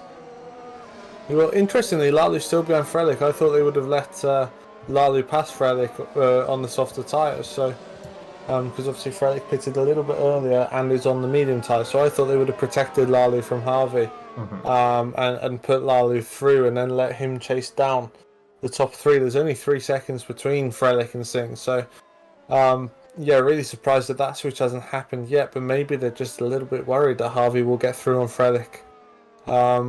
Yeah. If they make the move to pull him over. Well, they have structural strength with their position on track right now, Exactly. in as much as they have the DRS train that they can foster, they can build. And if they keep Thomas Harvey as a part of that DRS train, whether he wants to be or not, Ivan Leonov is now right there with them as well. If Matthew Williams pits and comes out behind these drivers, which at the moment he's going to come out right in the middle of them, but if he comes out behind them, that's going to make it harder for him to get up through the order as well. And that makes it more likely that Jukka-Pekka Lalu or Simon Frelick can maintain that podium position. Because it's either going to be Williams, Stevens, and Singh, or it's going to be Stevens, Singh, and then one of the Royal Blue Racing cars. Almost certainly that will be our podiums here. It just depends on what Matthew Williams can do at the end of this race. But he is still one of the fastest cars out there right now. Yeah, he's absolutely fine. Only now has Stevens managed to match him and go slightly faster by a few hundredths of a second. So that time delta is going to flip in a moment, and that's going to be when Williams might need to pit. The problem is that gap is still 13 seconds. He's going to have a lot to do if he does pit. So now does he start thinking, well, I've only got to lose 1 second a lap and I've won from you. Does he start thinking, I'm just going to coast around as well as I can? I mean, we've seen it before from Matthew Williams. I'm thinking back to Singapore, I think, is when Matthew Williams tried to hold on to a set of tyres that he probably shouldn't have been holding on to at the end of that race. It didn't really work out for him on that occasion. I think he fell down about one position behind where he would have been otherwise. But it came close to working for him, and it might well be that we're seeing him coming close again. But the trouble is, the quality of his lap times right now, you can't imagine that he's saving his tyres well enough to nurse them to the end. No, absolutely not. I mean, he put some blistering lap times in at the start of the stint, which, there he is, he's in the pits. That answers the question. So he's going to have to put quality laps of his life in to get back to where he was P2 on the road. And actually, I think he was unsafe to Leonov maybe when he headed into the pit lane there. And there you see Tom Stevens lapping, I think that was James Lambert, as he continues into the race lead. Let's see Matthew Williams then. Fresh set of soft tyres, but where is he going to be on track? This is going to be the all-important moment. You can see the other cars on the road that he'll be coming out in amongst. And will he be ahead of Ivan Leonov or not? It looks like not quite. He's going to be right there with the Bulgarian, but just behind him. He was unsafe to the Revo Racing car. And that means that Matthew Williams has 4 cars immediately ahead of him, all in a DRS train that he has to try and get past. Yeah, it's a strange one. I can only imagine that they've been struggling when they've been testing for this race. They've been struggling for tyre life. And had to do that for a safety reason in terms of ensuring that they got the fastest time to the end of the race. He's already gone through on Leonov though. But we get 10 seconds back whilst fighting these guys. I mean, if anyone can. If anyone can. Matthew Williams, 9.5 seconds behind our race leader, Tom Stevens. And we mentioned this was a DRS train that he threatened to be stuck in. Well, he's passed Leonov before the DRS was even a factor. So that's one way to cut your way through that sort of train. You can see on the straight itself, no advantage gained by Matthew Williams. But if he can continue to make moves into the likes of Pinarino, Bico de Pato, the middle infield section of the lap, then maybe, just maybe, he can find his way back into clean air and chase down Sandeep Singh and then ultimately Tom Stevens. Here's Amari Watson getting ahead of Hygo Poom. That's the battle for 9th and 10th position. Amari Watson, the driver, on the move there as he moves into 9th position, relegating Poom back down into 10th where he started this race. Yeah, absolutely. They need to let Lalu through, though, at Royal Blue. They have to let Lalu through, try and make a gap with his soft tyres.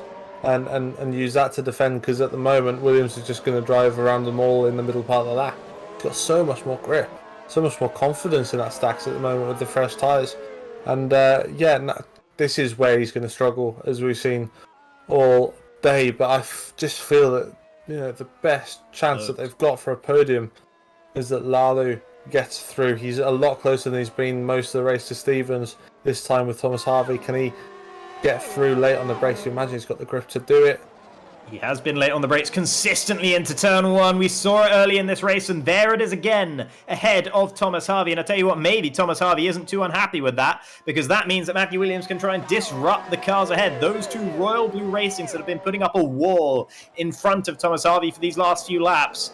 Let's see, Matthew Williams now is when Royal Blue might regret the decision not to switch the positions between the two cars. It looked like a very solid foundation, a great castle that they built in third and fourth, maintaining their stranglehold on third position and the bottom step of the podium in this race. But now you see the stealth-like moves of Matthew Williams knifing his way through the field. And now he has Jukka-Pekka Lalu next on the chopping block.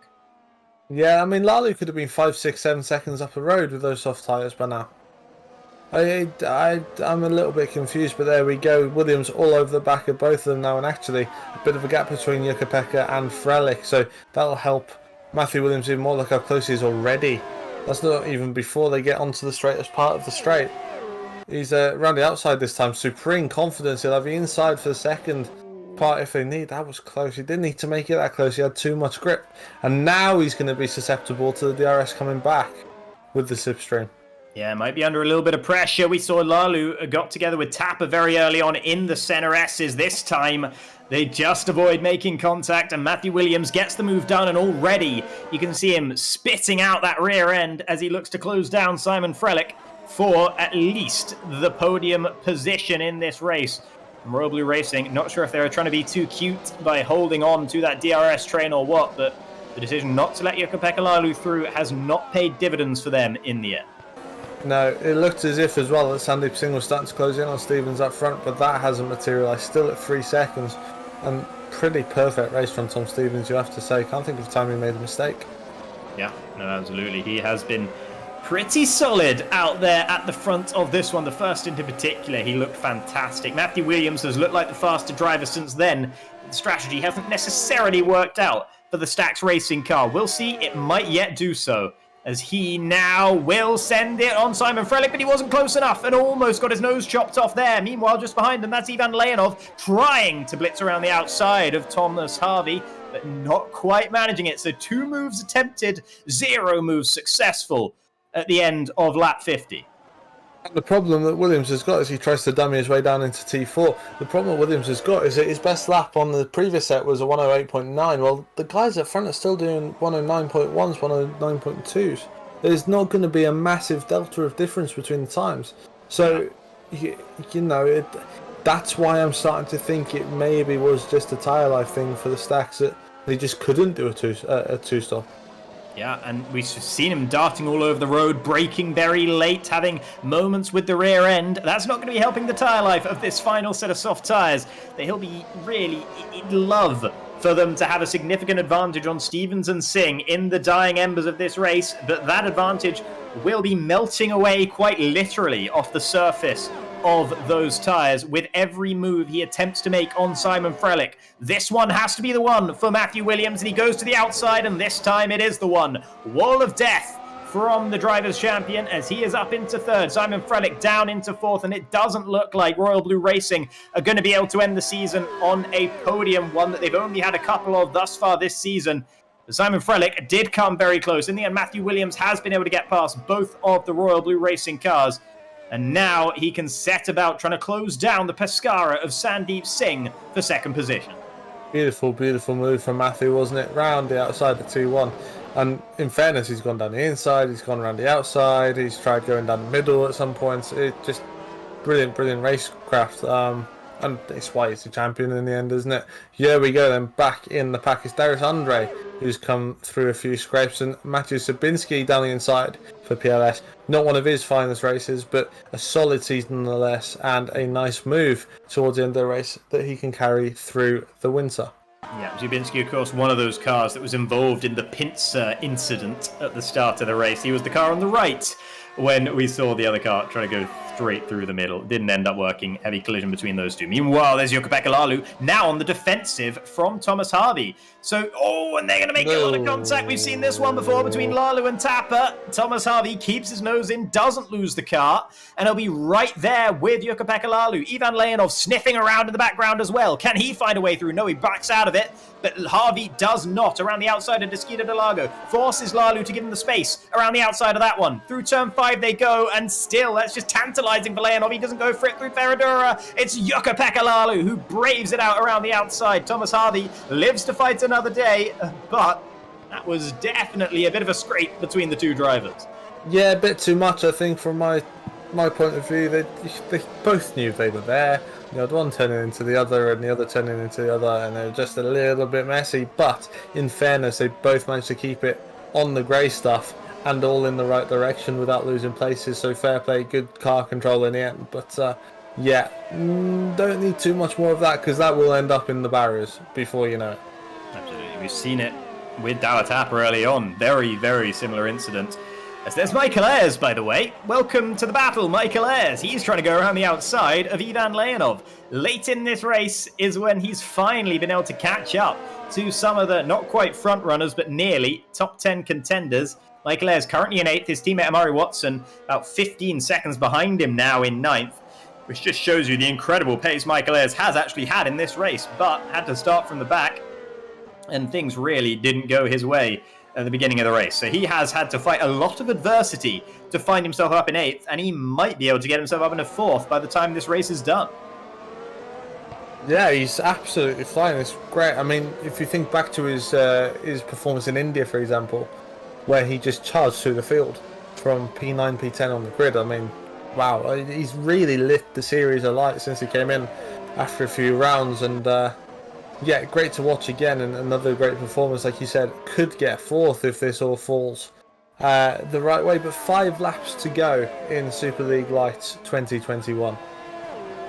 And fantastic action to round off the season that we're seeing here in Interlagos. Maybe not at the very front, where Stevens leads by 2.8 seconds from Sandeep Singh in 2nd, and then Matthew Williams 10 seconds behind the race leader there in 3rd. He's not closing those guys down really at all at this stage. In fact, last lap around, Williams was slower than Sandeep Singh by about 1/10 of a second. So it doesn't seem like he's going to be able to challenge for 2nd or for 1st, but he will be on the podium unless something drastic happens before the very end of this one. You can see ahead of the 2 Royal Blue racing cars, who are still very, very close with one another. There's a lapped car up ahead. I think it was James Lambert, but I'm not sure. There's Michael Ayres sending it into the second part of Ferradura. Through Pinheirino we go, and around the outside of Pinheirino, that's always going to be difficult. You saw the slide for Michael Ayres, but he kept his foot in through Biconapato with the inside line. Turns to the outside for Megulo, flat out round here, and he manages to get past. Wonderful move from Michael Ayres in the battle, though. He has lost a bit of time to the cars ahead.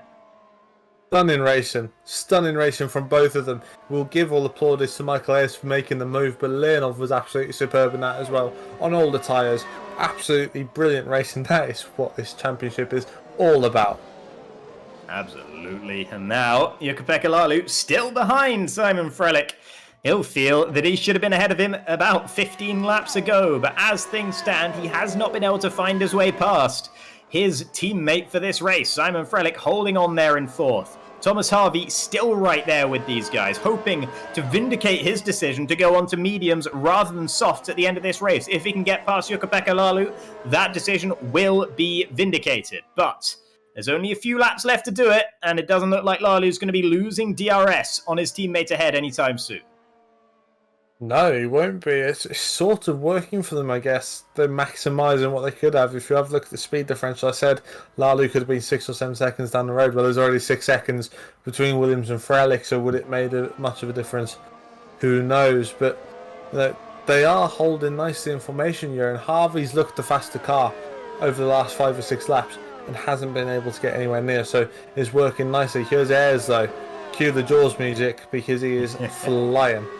Yeah, that black and red car looks menacing at the best of times, but right now looks positively dastardly. Currently sitting there in 7th, right behind Thomas Harvey. Didn't manage to make the move into turn 1 on this lap. And every corner, every overtaking opportunity that passes, that Ayres doesn't get past, that's another potential position he can tick off his list at the end of this race. Maybe if he got past Harvey there into turn 1, then he could be on for 4th. Right now, it looks like he's on for 5th at best.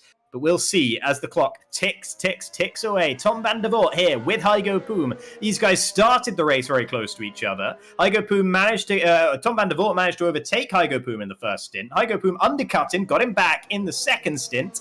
And now they're still together on circuit. 10th and 11th, these two. They've been very consistent throughout this race together on track. Yeah, and really impressive for Tom jumping up the series into Superleague Lights and doing a really decent job as well. P11, like you said, pretty assured all night long.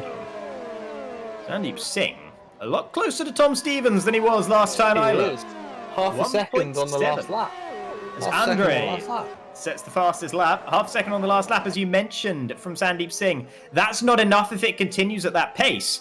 But if Singh gets within DRS range, maybe Tom Stevens' tyres are going out the window. If so, they could start to degrade at a rate of knots, and that could allow Sandeep Singh to really get close to Tom Stevens before this race is done. However, he doesn't seem to be making inroads on this, the penultimate lap of the race. And that might mean that Tom Stevens can breathe something of a sigh of relief that he maybe wasn't expecting to have to breathe at this stage of the race. It is Sandeep Singh in that Pescara. He's driven a fantastic race today, by the way. Meanwhile, Tom van der Voort still there with Hygo Poom. Tom actually ahead of Hygo Poom right now, but Hygo wants to send it back into Desquida del Lago. Cannot manage to do so. The move is shut off by van der Voort in the TR Bluvos Motorsport car, and he has moved up into 10th. Yeah, so that move must have been done at the first few corners as we go back to the battle for 4th, 5th, 6th, and 7th and 8th, of course. The Royal Blues are doing nice, and actually, it's not Ayres on the back of Harvey, it's Harvey on the back of the Royal Blues onto the final lap. The Shark has been sedated. As you can see, Ayres really struggling towards the end of this one. He's actually under a lot of pressure from Ivan Leonov behind. Thomas Harvey still can't find his way past Jukka-Pekka Laulu. He's going to be very sick of the sight of the rear wing of the Royal Blue racing car once they get out of this one. At least it opens up there so he doesn't have to look at it for the duration of the Retro-Aposta. But through to Skidder del Lago they go, and he still cannot make that move. There's Dan Hutt and Matthias Jubinski battling. 18th and 19th positions. Jubinski currently the owner of 18th, just in behind. You can see how close these cars all are together. Wide, very wide there from Simon Frelick, but he just about remains ahead of his teammate Jukka-Pekka Laulu. He's under pressure, though, at this stage of the race. Looks like Tom Stevens is going to come through and win. Sandeep Singh's getting closer, but he's just run out of time in this one. A couple more laps, and you've got to feel that Singh would have had it. But Tom Stevens will cross the line to claim the first win of the season for V12 Crossfire. Congratulations to Tom Stevens. Sandeep Singh with a fantastic race for Pescara. Guarantees them the Constructors' Championship with a second place finish. Matthew Williams with a charge late on, and a different strategy got him home to third. Simon Frelick, fantastic result for him in fourth. Jukka-Pekka Laulu, his teammate, just behind him fifth. Fantastic race all round from Royal Blue Racing. And then you have Thomas Harvey, who was frustrated at the end in sixth. Michael Ayres, who did a great job to catch up at the very end in seventh. Leonov in eighth, couldn't quite get back past Ayres when his tyres started to fall off the cliff. And then Amari Watson coming through in ninth, also with a slightly quieter drive from the back. Tom van der Voort, in his first race of the season, manages 10th. Hygo Poom 11th. Matthias Dabrowski 12th. And Jack Mayer 13th. And that concludes the drivers who ended on the lead lap of the race is what I'm going for there. Pascal Schmidt and Dower Tapper will round out the points. Alessandro Quintai doesn't quite make it. He doesn't, but congratulations to Pescara on their championship success. They've been fantastic all season long and consistent, the both of them as well, so fully deserved. Yeah, and there you see some celebratory donuts for Tom Stevens. Well and truly earned, you would have to say. His first win of the season, his best result going into this was a third place back in France. He's took the victory on this one. And as I mentioned, the first race win of the season for V12 Crossfire. Unfortunately for them, I think they were so far behind Revo Racing in 8th and 9th in the constructors' standings that I don't think they'll have actually gained any positions despite getting their first win and only their second podium of the season. So that's a shame for them, but they can still be very happy with this final race. Yeah, pretty perfect, wasn't it? Pretty perfect. A fantastic lap in qualifying to get the pole position, and then pretty flawless through the race as well. So Tom Stevens, really, really good drive.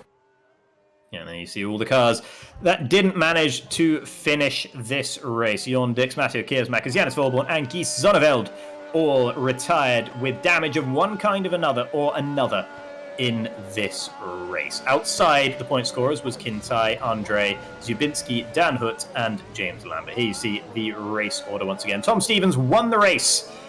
He controlled it all the way. Sandeep Singh came close towards the end, but not close enough. Matthew Williams third, Frelick fourth, Jukka-Pekka Lalu fifth, Thomas Harvey sixth, Michael Ayres seventh, Ivan Leonov eighth, Amari Watson ninth, and Tom van der Voort rounding out the top 10.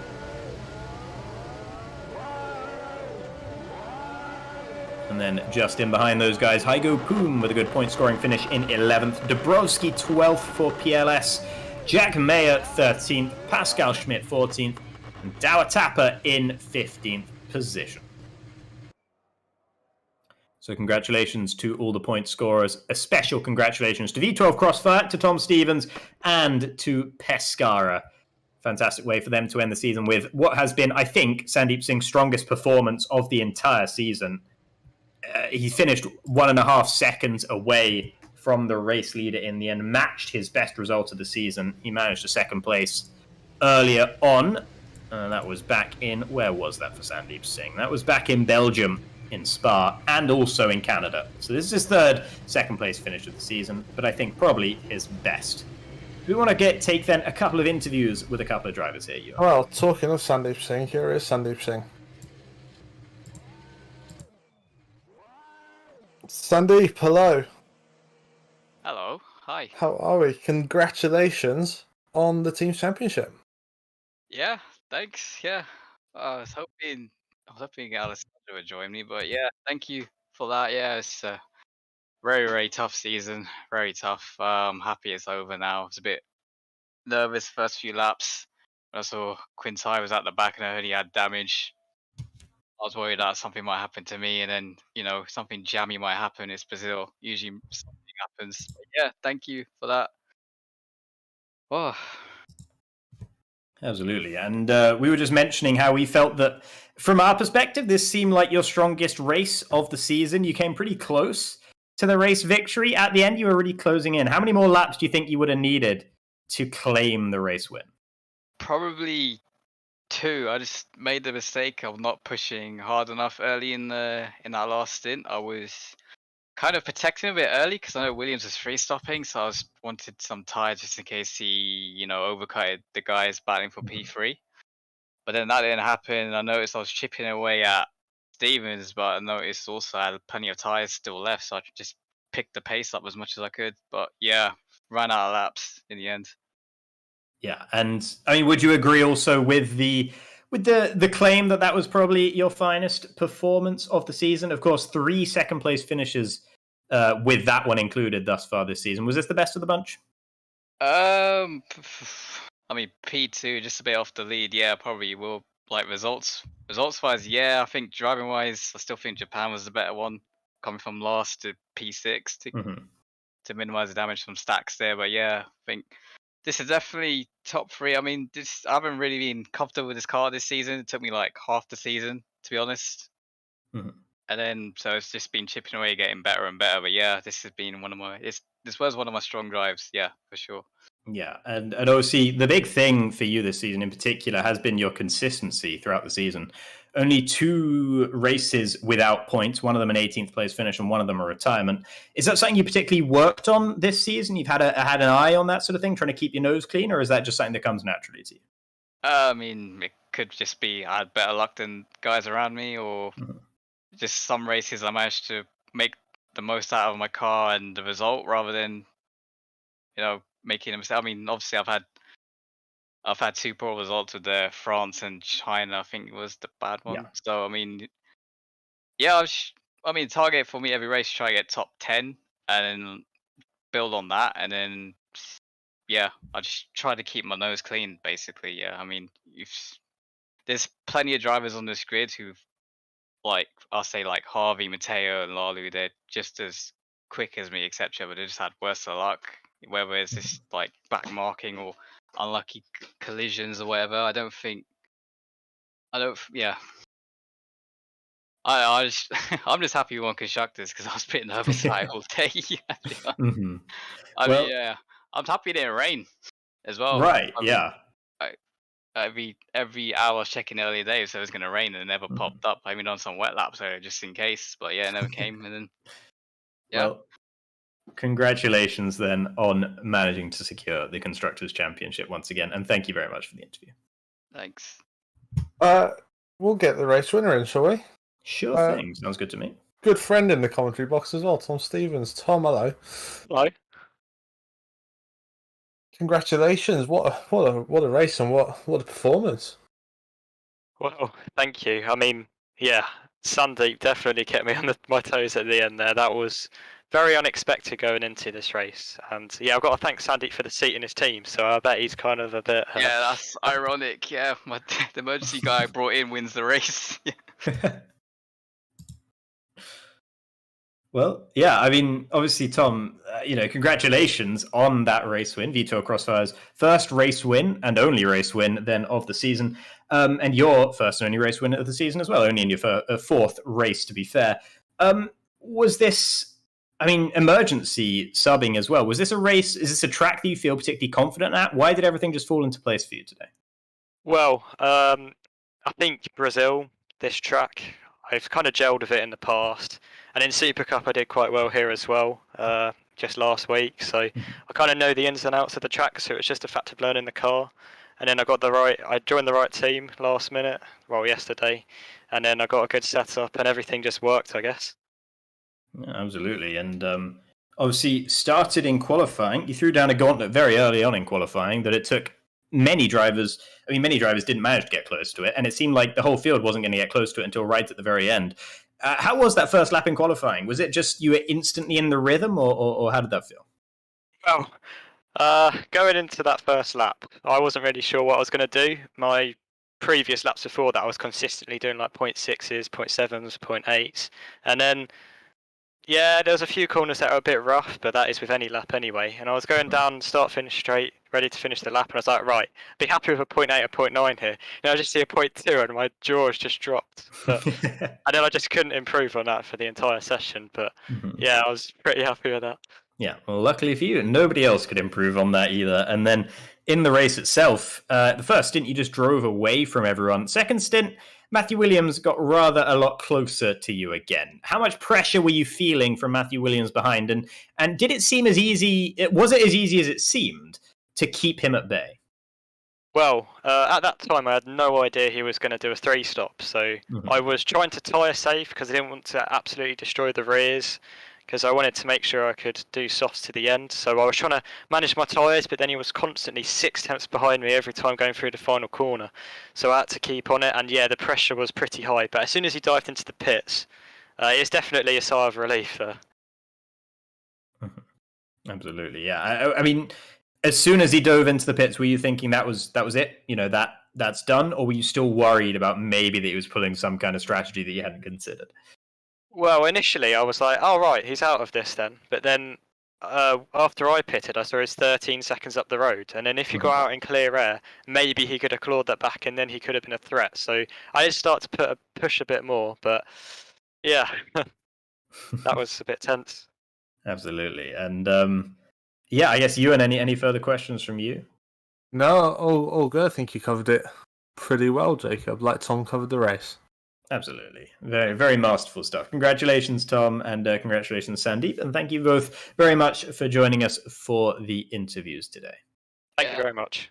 Can we say thanks as well for your commentary this season, and also the broadcast team for the great job they've done this year as well. Yeah, absolutely, you may, and I will thank you very much for it on everyone's behalf. Exactly. All right, so I think this is about time for us to close the curtains then on our final race and our final Superleague Lights broadcast of the season. Myself and Ewan would like to thank you very, very much for watching. We'd like to thank Argo for being on the cameras for us today. Great camera work here, as always. And thank you all very, very much for watching, and we'll wish you a good evening.